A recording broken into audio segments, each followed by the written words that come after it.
Hello and welcome back to the Pulse with Willie and Al. How's it going today, brother? Oh man, living the dream, man. Living the dream. How are you? I'm doing all right, man. Now, our first episode back since we were doing our Woo. in-person episode that we had. So, back to Turkey for me. They, Yeah, U.S. it had was a enough of wild me. weekend. Yeah, it It definitely was a was. wild weekend. Yeah, Ooh. it was R-rated, but it was Yeah, it was a great yeah, time. So, great time with some friends, family, all of that, and especially some great time with some football. So. yeah. Absolutely. We had a lot of fun together, but we're glad to be back, giving you some coverage before the Super Bowl here. And I just want to go ahead and say thank you guys. Like this is our 36th episode of the Pulse, and again, 36th episode. This is our breakdown the picks episode. So we're gonna go ahead give you our picks for the Super Bowl. But before we jump into all of that stuff about Super Bowl coverage, AFC, NFC games, make sure you guys go ahead, like the video, hit that subscribe button. Don't be a loser, or give us a dislike if you want to. But make sure you give us some feedback. Let us know what we can do better. So, Al, why don't we go ahead jump into these AFC NFC reactions that we've got? We've had quite a bit of time now to think about these Yeah. games, kind of hear some of the coverage that's come out on them, kind of let those those opinions brew a little bit, and kind of figure out like, all right, where are we on these games? But let's start off with the Kansas City Baltimore game. So obviously Kansas City wins this game, but this had the makings for me at least of like a great heavyweight fight. When we broke down the game, like that's what kind of what I was expecting. But really, it turned into Kansas City kind of controlling the game from beginning to end in my mind. How did you feel about that? Yeah, that's one. It's one of those games where the score is didn't indicate what kind of game this was, because if you just looked at the score and you're like, boy, 17-10, that was a close game. That doesn't tell the whole story. I felt really like Kansas City just kind of punched them in the mouth for 3 quarters. Hmm. Like they did enough for 3 quarters, and then like they kind of let Baltimore like hang around in that game, but like Kansas City just made enough plays down the stretch defensively, and they really flustered Lamar. Like Yeah, you could see that frustration, and you could see that frustration with the whole Baltimore team. I mean, Zay Flowers injures his finger like after that weird fumble, and yeah. like that team was just flustered, and that was very much a game where like Kansas City clearly has been there before, and it showed. Yeah, I mean, you brought up a lot of good points there, but let's start with the first one, right? Like how they kind of controlled the game. You see them at the beginning, they open up the game, march right down the field with the offense, and then, set the tone right out of the gates. But even, let's back up, even before that, saw the little dust up with Justin Tucker during warmups. Like, Yeah, that's just like cat and mouse game. But you've said it before on a few things that, like, experience means something. It matters, yeah, especially come the playoffs. And it seems like Baltimore, even though they have a little bit of experience, they're still lacking a little bit of that because they're out there playing checkers and they've got Travis Kelsey, Patrick Mahomes playing 4D chess as they're going through it. yeah. It just. I don't know. Like I don't mind seeing stuff like that because I know it's kind of a game of cat and mouse.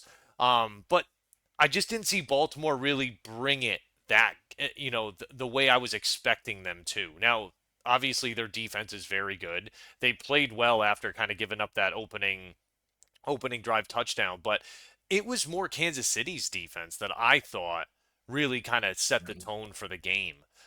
Because they kept that offense. This is the best offense in the league, aside from San Francisco, right? They're the top rushing team in the league, and they kept them in check for basically 4 quarters. You look at it like they didn't give up many points at all. I don't know.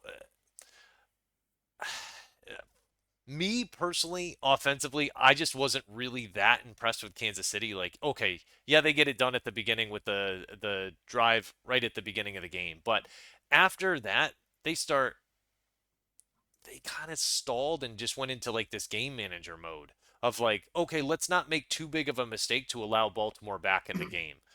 And I've seen Patrick Mahomes do that a few times this year. I think he kind of is forced into it, but I don't know. I feel like him and Kelsey got it all done at the beginning, so they weren't going to have to do much on the back end. Did you see the same thing, or am I going crazy on that? That's kind of really kind of been their MO in the playoffs though with Kansas City. Is like they have enough for 3 quarters and they will punch you in the mouth for 3 quarters and they've beaten you down enough that by the time the fourth quarter rolls around, like defensively, that's where they really kind of hit their stride. And you're right. I mean, they were up 17-7 at halftime and didn't score a point for the rest of the game. Like that's you know what I mean? Like, but they played mistake-free football Yeah. and Hmm. that's the thing is they sure they weren't able to really move the ball, but they also didn't turn the ball over. And like if that's you know what I mean, you can't argue with those results. Like they got the win. Mahomes was 30 of 39 for 241 yards. I Like mean, that's yeah, it's gonna be tough to like you beat know what I him. mean. And Kelsey had 116 of those 241 yards Yeah. and 11 catches. Like Yep. that's really the whole on story right on there. 11 Like targets too. I mean, yeah, again, it's just my opinion, but I think that Baltimore got outcoached that game, and absolutely. not just by Andy Reid. Like it was more in my mind Steve Spagnuolo, but I just think Baltimore, more than anything, failed to make adjustments. Like Steve Spagnuolo had a brilliant game plan on how to be able to confuse Lamar Jackson. I know we've talked about that a little bit. He threw a ton of different looks at him. And I mean, dude, they're running defense out there where they're running 3 down linemen and they've got 6 defensive backs, and Baltimore's not running the ball. They're throwing into that. Yeah, I mean, you look at it, I think Baltimore, I could be wrong, but they had like something like 15, 16 rushing attempts in the whole game. This is the top rushing team in the league, and they ran the ball 16 times. Like, what are you doing? Like, it just, I don't know. For me, if I see 5 defensive backs out there, I'm audibling into that, saying, okay, we're running the ball, because it's yeah, smaller guys that they're going to have out there. I don't know. For me, it seemed like they didn't have a good grasp on what Kansas City was doing on defense. And I personally don't know what Lamar can do to kind of shake these playoff woes. It's a bitter reminder of kind of like what Peyton Manning went through at the beginning of his career. But yeah, I will say, man, Lamar is young still, and it yeah. doesn't matter how you start; it matters how you finish. That's a big Absolutely. thing. So he can have these struggles early. Manning did, I know that, but Manning ended up with an over 500 record in the playoffs, and I think he righted a lot of wrongs that had gone on with the 2 Super Bowl wins. And I know they're a ways apart, him and Lamar right now, but I'm hoping Lamar can get it figured out. Do you see things changing for him at all? I this was their best shot, Baltimore's best shot, I think, this year. Like they had everything lined up for them. Defensively, they had the best defense in the league. Hmm. They had the most sacks. They had an MVP quarterback. They were one of the top rushing attacks in the league, and they they got Jedi mind tricked by Kansas City. Is really because you nailed it. Like Kansas City was routinely showing them 5 defensive backs, and Baltimore was for some reason afraid to run it, and which was just bonkers to me. Like you and I were talking about it in real time when we were watching the game together. Like, what are they doing? Yeah. There, there are a couple stats that really kind of tell the tale of the tape of this game. Hmm. One, 8 penalties for 95 yards of Baltimore. Yeah. Kansas City goaded them into some penalties that I think is hilarious. Like that, and that's how you know Kansas City has been there before, and they're the veteran team. Like they were goading Baltimore into penalty after penalty. It was like Big Brother, Little Brother. You saw it on Kelsey's face as soon as Van Noy gets the penalty. He's like, haha, got Oh you. yeah, Right? And then, yeah. like, Zay Flowers, like, okay, I understand you're pumped. It's the biggest offensive play of the game for you guys, but, like, the taunt, the look, and then the ball throw. Like, dude, what are you doing? You're a 3-time loser for doing that, man. Like, I We just, know that too. inexperience Like matters, you know? yeah, look, you and I both hate the taunting penalty. Like Yeah, yeah. but like sometimes they're very egregious, and this was one of those cases. We were talking about it, and we said like, oh, he did all three, and you look at the breakdown of that play. He stands over him, he yells at him, and then like spins the ball. Like Yeah. you can't do that, man. Yeah, Like it's just that whole that you know exactly what you're going to get flagged for, and he did 3 of those things and like checked every box for it. It just I don't yeah, know. For me, like I said, inexperience matters, man. It's going to show up. I don't know. Also, 3 turnovers for Baltimore. You can't have that. Yeah, yeah, Also, Kansas City held the ball for almost 38 minutes of that game. yeah. And those are the stats. Those are the stats that show you, boy, Baltimore was never really in this game. Yeah, you know it's a frustrating thing, and like I mean Kansas City's shown it. You don't need it necessarily. Like I think maybe a healthy Mark Andrews maybe helps them a little bit if he's like Yeah, really fully back. You know, I'd really personally like to see them add a big-bodied guy. Like in my mind, I'm thinking Devontae, but based on recent reports, Devontae's in with Antonio Pierce. I don't think he's yeah, leaving Vegas, man. Like I think it would take something crazy to happen there, something tumultuous for him to have to leave. I don't see that happening. So I yeah, want a guy like that for Lamar. I think Hopkins would have been a perfect target, and they went and got OBJ instead. Now, if I remember correctly, Hopkins wasn't available when OBJ was at that time, yeah, but I think Hopkins would have provided a better dynamic than OBJ did this year.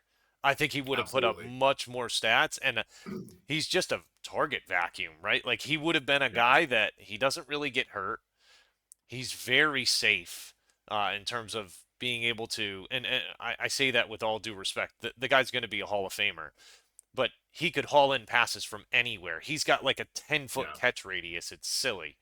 But I don't know, It man. Everything's, it hindsight's does 2020. it does seem like this year too, and excuse me, in this year's draft, there's a lot of receivers in this year's draft coming up, and if I'm Baltimore, I maybe try to figure out a way to get one of those receivers because I really think they need one more. Because no offense to Zay Flowers, love him. Yep. That guy's a slot guy. Yep. That guy's a slot Move the receiver. chains, boy. Yeah, yeah, he is. He Yep, is. in He's real every good. definition of that word, Mm-hmm. and he's great at that. Yep. He's good at the intermediate stuff. They don't have a deep threat. They don't. Yeah, and think about this too. So they just paid Lamar, right? Zay Flowers is going to be on the second year of his rookie deal. You bring another Yep. receiver in, that means you've got at least 3 more years, at least before they start getting into contract negotiations with Zay Flowers to pair those guys together. And those guys can grow together if you find a legit number one, which there are some of those guys in college right now. I don't see them trading up and getting Marvin Harrison Jr., but who knows, man? Like, who knows where guys fall? They're talking about the guy from LSU. I can't remember his name off the top of my head, but they're saying he's no consolation prize. Like he's Yeah. he's just as good. Some scouts have him better than Marvin Harrison Jr. So I don't know, man. I hope Baltimore makes some moves, but I gotta believe they're gonna lose some guys on defense. They are. Maybe some Yeah. guys on offense too. And like that is, it takes so much, and we're gonna get into this here in a second. It takes so much to get back to that game. Back to that moment. It's a long season, and it takes a long grind to get there. Um, yeah, Well, and speaking of, that's a good transition because that's what I appreciate about the 49ers and the Chiefs. Like they keep getting to the NFC and AFC title games respectively, and Kansas City like to the Super Bowl. yeah, This is their fourth Super Bowl in 5 years. That's really hard to do. As somebody that's a Patriots fan that watched that happen, that hurts, that doesn't you it? need Almost. well, it hurts, but also like you need some luck to go your Yeah, way. Like yeah. that's it's still impressive. Some things have to go your way in order for that to happen, and I don't know. Like, yeah, you need the skill, but you need a lot of luck along the way too. Um, Yeah, and this, who knows? This might be Kelsey's last year. We don't know, right? We don't know. He spent yeah. most of the year, in my opinion, hurt, uh, trying to battle back from that shin injury at the beginning. It was like a knee injury, shin type deal. Mhm. That's really tough to come back from. A bone bruise he had on it. So anyhow, but the reason I brought that up about trying to get back to that game is, Detroit and San Francisco. Now this one, like, you saw me there. I was jumping up and down. I could hardly contain my excitement in the Was first half of met. this game, and the world is still spinning, man. I do not know what happened in this game. I just, I I called it. I yeah, called it. You remember right before I halftime? I was like, do. I man, do. And I chose not to listen. It was selective listening. Uh, but I and feel every I just feel for the Detroit fans, man. I feel real bad for And them. everybody we were watching that game with thought I was crazy. Yeah, They're yeah, like, yeah, no, they're up 24-7. And I'm like, ah, man, the Lions are going to rear their ugly head. This is what they do. They blow their wad in the first half. They score all these points, and then they're just fucking holding on for dear life. yeah. I mean, And they're going to go for some risky fourth downs. yeah. And Of course the blame's going to fall on Dan Campbell for that. But hear me out on this because and I know you've kind of had an issue with him going for it on fourth, but he's not Brandon Staley-esque. He is more reasonable than Brandon Staley. But this is what I will say about his guys is players and at least from what I've been hearing in the news since then is players really vibe on consistency. They love when they yeah, know exactly what their coach is going to do. And MCDC goes for it on fourth down because he believes in his guys. He really does. He says there is not one team in the league that can stop us on four downs. And yeah, most of the time he's right. Yeah, there's been a couple times he didn't get it this year, but honestly, don't tell me that if they didn't convert on some of those fourth downs that they wouldn't have won the game. Because I look at that and he made the right call. It's just eh, it's not a call issue for me. That's what I'm trying to say. It's an execution issue. And I want to know like if you agree with that or if you see it differently. I kind of go. I'm going to kind of split the middle here, and so I don't have a problem with the first fourth down call because Josh Reynolds clearly drops that. Mhm. Josh Reynolds is wide open and he drops that. Where Yeah. I have the issue is when they were down 27-24 and they could have kicked the field goal. Yeah. Mhm. That is where I have the issue. Like, you got to take the point. Like, that field goal wasn't automatic. It was from like what 45, and their kicker hasn't been like wonderful this year. So like, I get it.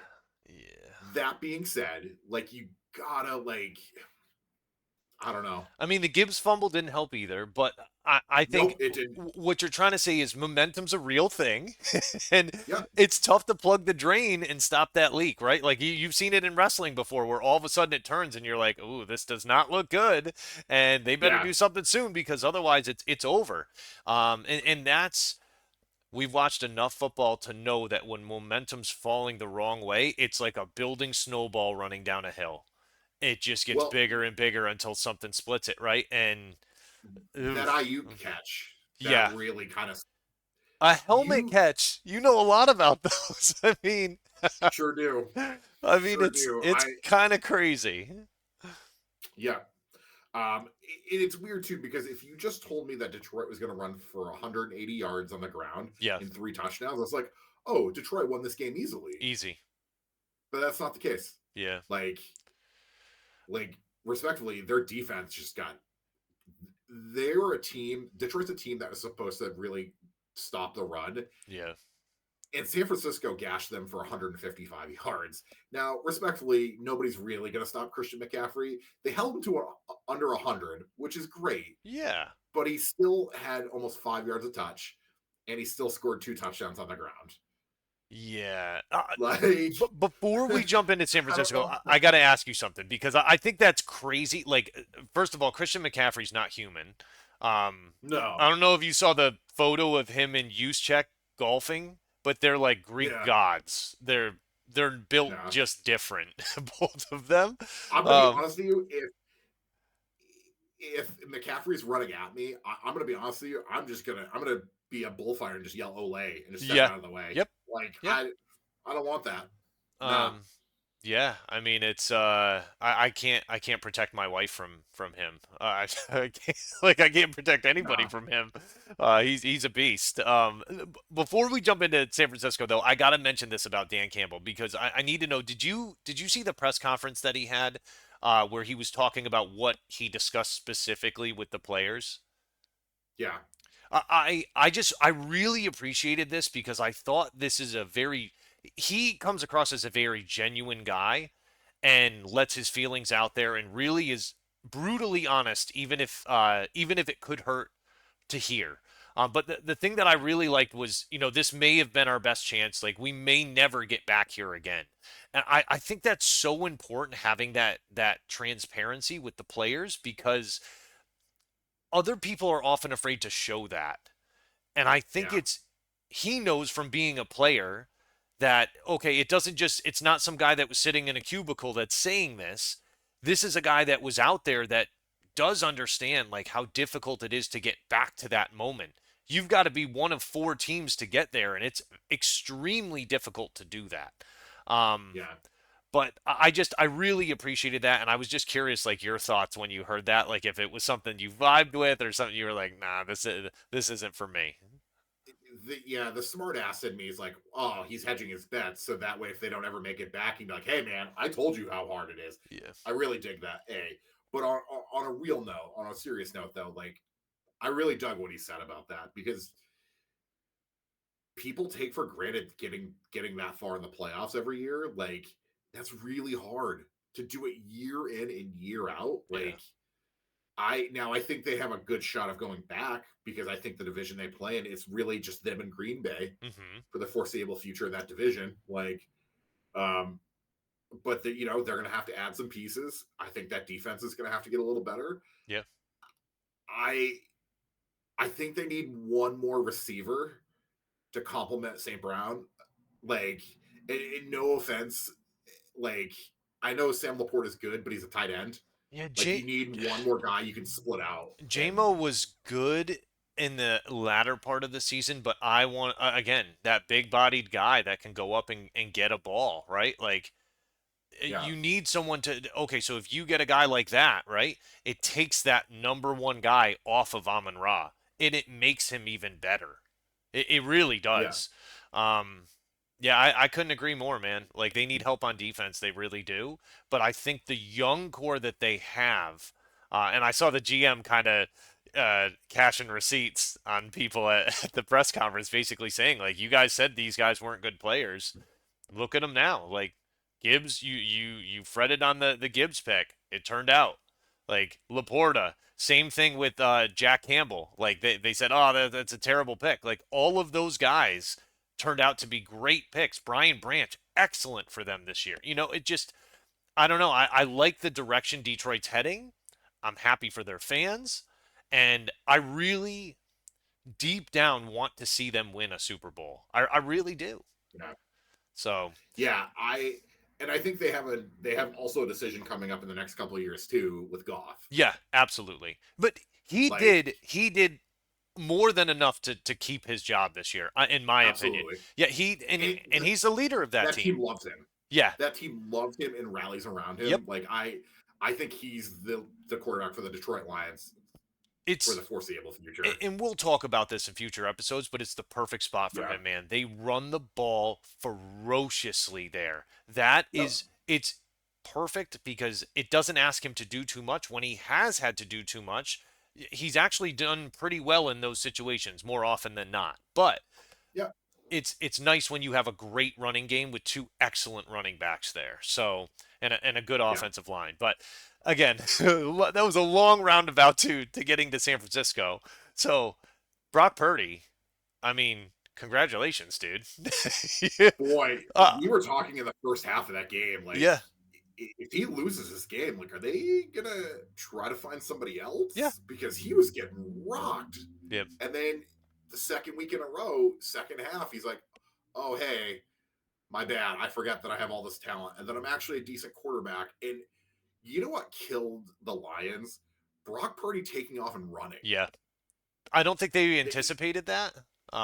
no, because he did that a couple weeks ago against the Packers too in that last drive. Like he just back breaking, like it'd be 3rd and 8 and he'd run for 11 for a first down. You're like, and those are demoralizing. Like because he's the one guy you don't have to worry about typically.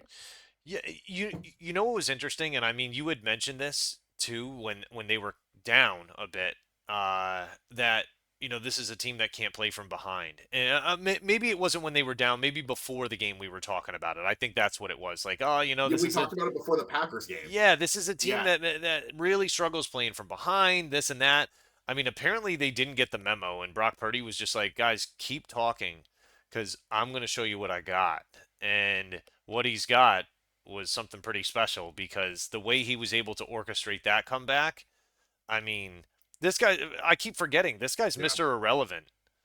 Uh, yeah. He's, This is only his second year in the league. yeah, yeah, it's, Yeah, and I think the 49ers at least have their quarterback for the foreseeable future. I And agree. now he's got a chance to cement his legacy big time. Um, Yeah, with San Francisco. So I don't want to talk a ton about San Fran because we're going to get into it here when we break down the Super Bowl game. But really impressed by them in the NFC, the way they NFC Championship game, the way they played back. Um, it just it was interesting watching that, and I felt like it was more Detroit losing that game, and I'm not giving enough credit to San Francisco coming back and winning that game. Um, yeah. that's what it kind of felt like, and I don't like storylines like that. I'd rather say yeah, team won, but it really felt like Detroit let it slip through their fingers. We let them off the hook. Like They it are who we just thought they were. yeah, yeah, yeah. I mean, they were right. San Francisco's a good team, so it's like Dan Campbell said, you may never get back there. It's a really tough scenario with that going on. So Well, I also think too the second half of that game was very much evident that the discrepancy of talent, and that's not taking anything away from Detroit, but not like at all, San not at all. Yeah, Francisco is just trotting out all pros at every position. yeah, yeah. That's going to catch up with you at some point if you're playing a team. Like they're going to get wound, and that's exactly what happened. Don't forget So, they have an All Pro that tore his ACL, and their defensive backfield, Hufanga, I think his name is. That mhm, I mean, if he was there this year, like that defense was very different when he went down, very sure different. was. So it's, I mean, I don't know, man. Like we're gonna see what ends up happening and stuff. You can only play with the guys that are out there, so that's the way it kind of Yeah. goes. But let's go ahead and dive into this because this is going to be a Super Bowl for the ages. I can't wait. Like this is a marquee matchup that I think many people had their eyes on earlier this year. Um, San Francisco doesn't have to worry about Baltimore being in the way anymore. Um, Nope. neither does Kansas City, thanks to Kansas City, right? So it's Yeah. very interesting. But Sunday, 6:30. Just want to let you know, I am going to be going to bed early Sunday, and I will be waking up early Sunday morning to watch this game. So, Let's go. yeah, Let's go. I couldn't deal with, and I was telling my wife about it. I can't deal with you guys ruining it for me. So that is what's getting me to wake up in the morning to watch this game. So, Whew. from what I saw, and you can tell me if I'm wrong, the other day it was 1.5 was the point spread on it, and it looked Yeah. like the over under was 47.5. I don't know if that's changed within the last 2 days, but I mean, you let's start with Kansas City, right? So Mahomes, Kelsey, and Andy Reid. The story for them is back again, right? Like, Yep. I mean, no other way to be really go about it. But Mahomes, he's in search of his third ring and 4 Super Bowl appearances, which would basically put him in an elite category. It's hard to say this about a guy so early, but he's already in Hall of Fame like territory the Yep. way he's played. So, no questions about that. But like the talk, I feel like, and this is slightly disappointing to me, but a lot of the talk leading up to this week was a lot about him and Brady. And I really Yeah. didn't like that because it should be about how improbable it is to appear in 4 and 5 years, and more so about like um how improbable it is to get to the Super Bowl, right? Rather than like the connection between these two guys. I just Yeah. I don't know, like Brady, I don't know if you saw, I think it was, actually, I think you might have been in the States still for this, but Brady was on McAfee at the end of January. And mhm. like, McAfee talks about it. He's like, hey, like, some are already calling Mahomes the GOAT. And Brady, with, I think the most classy response ever, was like, anything that he does doesn't take away from what I'm doing, Yeah, what I did I've hear done. that clip. Yeah, I mean classy by Brady. He's got nothing to prove to anybody, right? Like it doesn't He diminish doesn't. any of his stuff either. Like he's a stud, And dude. he was very kind in his words, and he's like, hey, if this guy wins 7 Super Bowls, like, good on him, essentially, because he's like, I know how hard it is to win 7 Super Bowls. It's really goddamn hard. Like, Yeah. Yeah. and so like what he's doing right now, he's like, that's just, it's incredible to watch, and I'm just here to watch it. Yeah. uh Yeah, so I don't mind the talk. I mean, I don't, because I think he's going to be the greatest quarterback of this generation. yeah, yeah. And I just feel bad for the AFC that it just went from one reign of terror to the next. Yeah. I Yeah, and I think I might have misspoke before when I was trying to explain like what I was trying to say about Mahomes, but like it shouldn't. I don't think the talk should be about like him making it 4 out of 5 years, right? I think what yeah, it should be about is how improbable it is for another Chiefs team to make the Super Bowl, right? Like people have climbed Everest, right? There's two best ways to summit, but there's 17 other ways to get there. He has yeah, gotten there a different way every year. And like that's yeah, the interesting thing about me or about this issue is that okay, well they can't do it with Tyreek Hill without Tyreek Hill, right? Well they get there, right? Oh, yep. now They did. now they've got to figure out a different way to get there. Now because okay, well now they've got almost no receivers on the team. Well, Rasheed Rice has kind of been that guy and stuff, but like now Yeah, they've had to run the ball and play good defense and do all of the things that they kind of weren't doing before in the other one. So like for him yeah, to kind of be that chameleon, and Andy Reid I think deserves a lot of credit for that too. Him and Spagnuolo, like the way they've been able to kind of work and put on this poetry in motion of dance of being able to like yin and yang when they needed to. It just I think yeah. that's something that's it can't be underestimated, right? I just I think I think next year it's going to have to even be a more challenging way if Kelsey is not there. Yeah. So I think he's going to I have think to. Kelsey's going to come back. Yeah, I think so too because I think he Yeah, loves the game. I think it's hard for him to walk away. And the NFL league cannot lose both Kelsey brothers in the same year. Let me just no, say that. Yeah, they've got the most successful podcast. I love them, this and that, but they can't lose both brothers in the same year. Um, yeah, one thing I wanted to mention too, and I'm sure you saw this in the news and stuff, but I really it bugs me when I hear news outlets like bringing up questions that just don't belong during Super Bowl week. Um, and I'm not going to say what you think I'm going to say about Taylor Swift because I like that piece of it. I really was disappointed to hear some of the news outlets talk about Jackson Mahomes and Patrick Mahomes Sr. I just think that's kind of a low blow this week and just out of bounds. Um, I don't want to give any that more time to it really, other than you commenting on it here. I just think that's like a very not. It's not appropriate, and It's not the right environment to be bringing that stuff up. I that's really tough. I on one hand, I hear what you're saying, Hmm. and I get it, and I agree with that. But then there's the other part of me that is, and I'm not saying that athletes aren't entitled to privacy. They are human beings just like you and I get Yeah. that. But also, there is something that, like, if my dad had a DWI, nobody would know about it. Nobody would know about it outside of me. Yeah. But because Patrick Mahomes is pretty much the face of the NFL, like, It's a big deal. when And it's his when a third. family member, Yeah. yeah, when a family member fucks up like that, like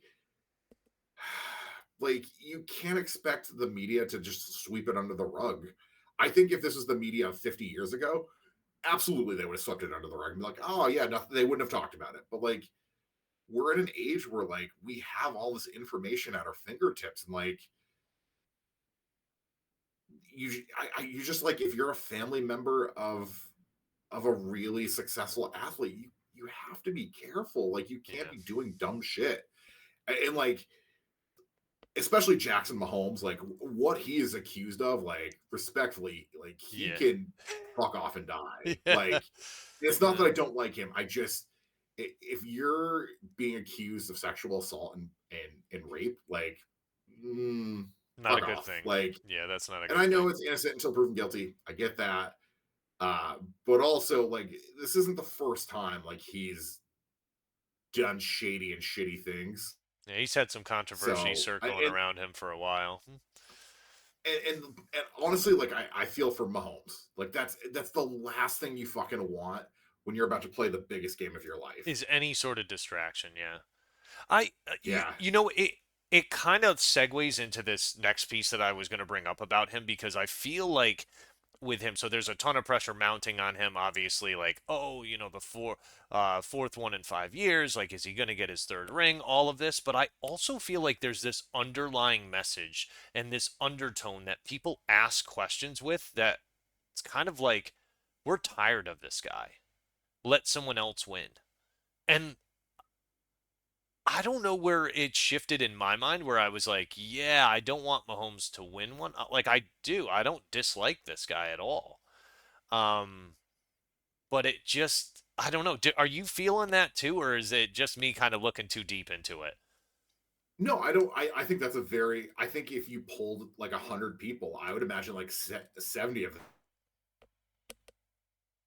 them would be like would feel the same way. That I err on the side of, and I know I'm a little biased because I got to watch this with the Patriots, but I've watched this a lot too with in other leagues as well. I really like when a team is super dominant because for me, I always tune in because I'm like, maybe this is the game where they'll get beat. Yeah, where they get beat. Yeah. Yep. Yeah. And, but I also too, I like watching that level of dominance because like I think that's just as impressive as winning one, but then like doing it over and over and over again when every time somebody plays you, it's their Super Bowl or it's Yep. their like championship game You're getting their best every shot. single week. Every shot. Yeah. And I think that's what I am fascinated about from a psychology standpoint, and that's why I don't hate that the Chiefs keep winning. Like, Yeah. you know what? Like, if you want to shut them up about it, how about you beat them? Beat them. It's Yeah. pretty simple. Like, it is a simple formula. Yeah. Like, if you don't want them to win, beat them. And Hmm. nobody has been able to figure that out. Right. And I say it all the time: to be the champs, you got to beat the champs. Well, that's proved a lot easier said than done when you look at what this Yeah, defense has done over the last 3 games. Like, I mean, I look at it in the playoffs. Like, they've given up 41 points over 3 games. Like, to some very, very good offenses. Like, okay, yeah. people could say what they want against, about Buffalo, but Miami, stellar offense with great playmakers on there, great rushing team, great throwing team. Baltimore, great rushing team, can beat anybody. Like that's the mantra they've kind of put out there is that it doesn't matter who you put in front of us, we'll beat the best teams in the league. They And they still dominate. haven't let up 30 points in a game. Yeah, I mean, I look at it like this defense, and it's not an opinion. They've played better than San Francisco in the playoffs. That's unquestioned. Uh, Yeah. They've played more games than San Francisco, but they've played better than San Francisco in the playoffs. So I'm wondering, like, how confident are you that they can rattle Purdy and shut down this, or maybe neutralize this San Francisco offense?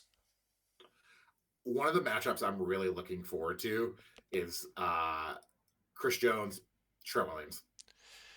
Yeah, like it's gonna If be. I'm Chris Jones, I'm going to line up on the opposite side of Trent Williams every single time because that's your best shot at getting at Brock Purdy. It is. Like, Yeah, yeah. Yeah, I don't know what's gonna end up happening with that. Like they're gonna have to figure something out on that line because he is a problem, man. A I think it's big going to be a lot of Kittle and their fullback, whose name I can never pronounce. use It's going to check. be, Yeah. yeah, Yushak. I think they're going to chip him a lot. They're going to have to, Yeah, respectfully. They're going to have to because and I mean that man is a monster. when he's coming up the middle, there's no like he's a freight train, man. It's very very difficult. He gets leverage behind his body that it just I mean, he's a massive human being. In the speed that he has too. Like he was Yeah. chasing down Lamar Jackson, Yeah. and not many dudes do that. Yeah. Like I mean, he so, wants it big time. Big time. I So, think defensively, like I mean, we've said this all year. This is Kansas City's best defensive team they've ever had, and like they've kind of ridden that to this Super Bowl at this point. And I San Francisco has a lot of weapons. mhm. At least I don't think they're not going to stop them, but I think they can keep them in check because I Mhm. think McCaffrey is going to get like his 95 yards and a touchdown or two. I think that's going to happen regardless because you can't stop that man for very long. But I think they can neutralize Hmm. him. Okay. Yeah, I mean, even looking at and before we dive too far into San Francisco and stuff, I just want to say like this team lost in a very bad way to Baltimore the day after Christmas. Like here we are, no more than a month later. Like I had mentioned before, no more Baltimore anymore. And it almost feels like instead of Kansas City, like San Francisco's the heavy favorite. Like I know, okay, they're getting 1.5 points, but it feels like all the talk has been like this is San Francisco's game to lose. Like, do you feel that way too? Yeah, I agree. I think with San Francisco, like they're kind of coming in and they're playing with house money. So they don't really have it because everybody just kind of assumes that Kansas City is going to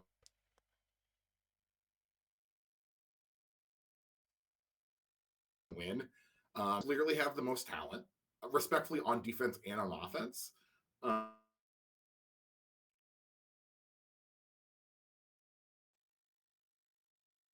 Um,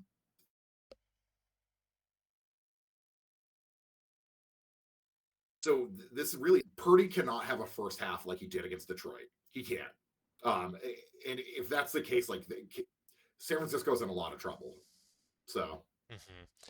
I really think like Purdy's got to be on his game in order for them to be able to be successful in this game. Otherwise, I think it's going to be really difficult for them to be able to get for them to be able to put points up, right? Like if Kansas City's able to get the rush on him, rattle him a little bit, that's where I think you could see him get exposed. But let's be honest. I mean, yeah, he knows this offense inside and out. He knows his role in it. He's been making really smart decisions this year, and if not for that one game against Baltimore, like you could make the yeah, argument that he's been the best quarterback in the league this year.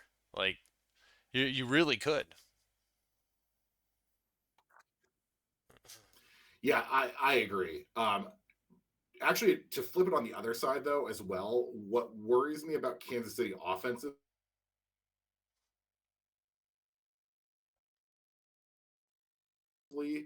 is San Francisco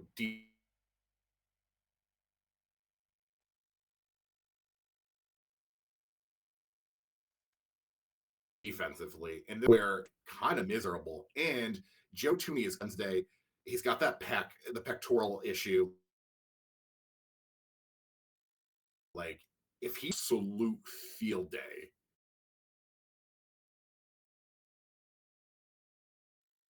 trying to get to Mahomes. So Yeah. What I was going to mention too, uh, I think you were cutting out a tiny bit there, but and were you talking about the San Francisco defense there, trying to get after Mahomes? yeah, Yeah. Well, one yeah, thing I just want to make sure we mention this because I think it's really important. Steve Wilkes needs some credit. Like many people remember him as like the Cardinals head coach that went 3-13. Like, I mean, we've spoken many times on this channel about like how instrumental coaches are, especially coordinators. Like we saw it earlier this year with Philadelphia losing Gannon and Shane Steichen.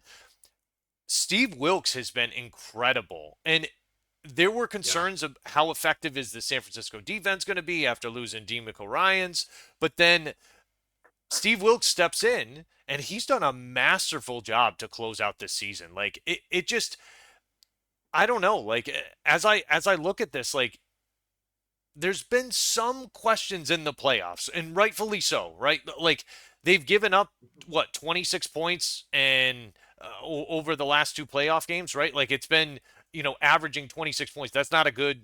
You're not going to win a lot of games doing that. San Francisco's been lucky to no, win those games, but there's been some questions about that, but I don't know. It's just not the typical San Francisco defense we're accustomed to.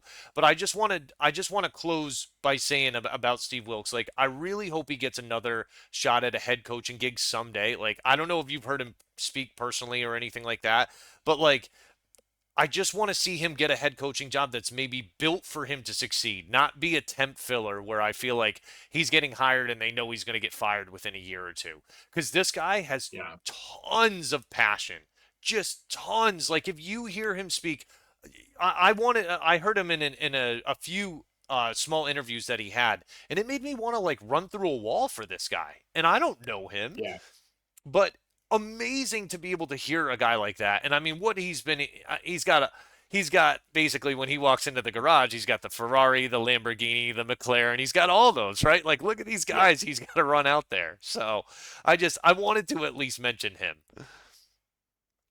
yeah. I think defensively, like this, he has done usually, like you said, you see the drop off usually when you lose a really good coordinator.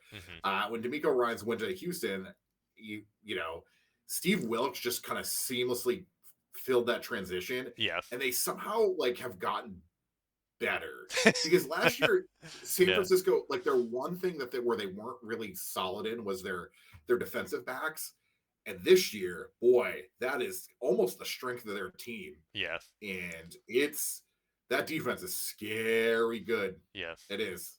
Yeah, I just look at it and like now they get their toughest tests, right? Like they've passed almost every test this year. They just have one left. And like that's the big thing. They've got to figure out how to trick the untrickable. Right? Like Mahomes doesn't seem to get rattled that much. Andy Reid always seems to have a solution to a problem. Uh I don't know. Like what does this defense, and I think you had started to talk about it a little bit before, but like what does this defense need to do or key on in order to be able to stop Mahomes? What do you think on your end maybe?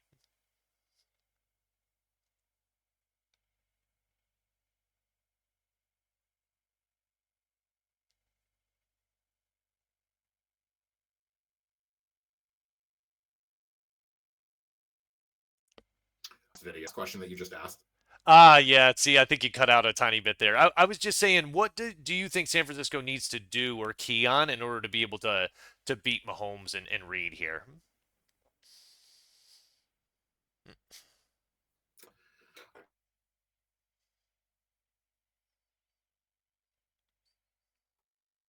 I think it's I don't know if you caught this earlier before I cut out, but San Francisco's defense, this game kind of has this feel of that Tampa Bay Kansas City Super Bowl a few years ago, where Tampa Bay just had a defense that just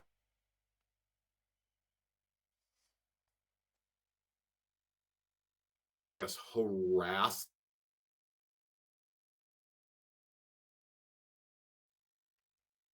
Mahomes and beat the shit out of him. Um, Yeah, it did. You were right. Yeah, they definitely harassed him quite a bit.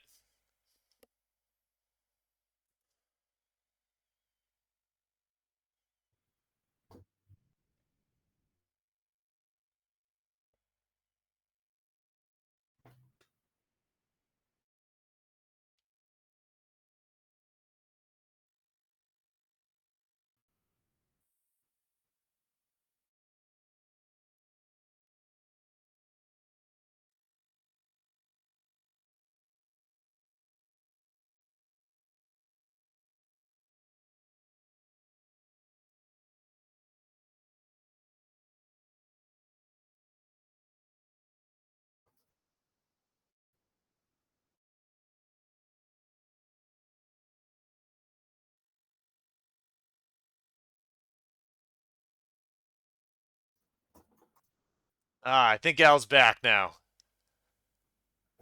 yeah, sorry, we're having some weird technical issues today.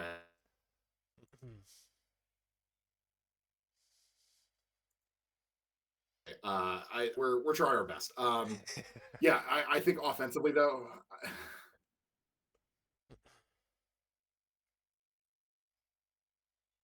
yeah, I think you can throw Hmm.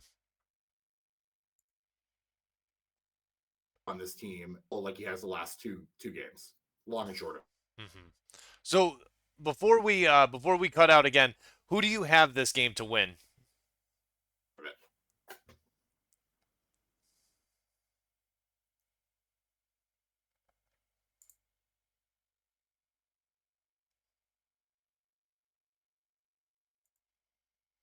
All right, it looks like Al might be cutting out there again. But sorry for the technical issues today, guys. We're gonna wrap it up for today. Just I don't know if Al's coming back here, so I'm just gonna go ahead and give my pick for the game. I'm gonna say Kansas City 24, San Francisco 21. I think that's what it's gonna end up being. Al, did we get you back? Yeah, sorry about that. No, it's all right. I don't know on my end. Who do you got this game, bud? Um, yeah, no, it's definitely on my end. It looks like. I have Kansas City 21, San Francisco 17. To until you beat the champ, you know what I mean? The champs until somebody. Yeah, you're absolutely right, man. Well, guys, until next time, thank you so much. I appreciate it, Al. I love you, brother. And we will bring it another episode in just a few weeks here, boys. Take care.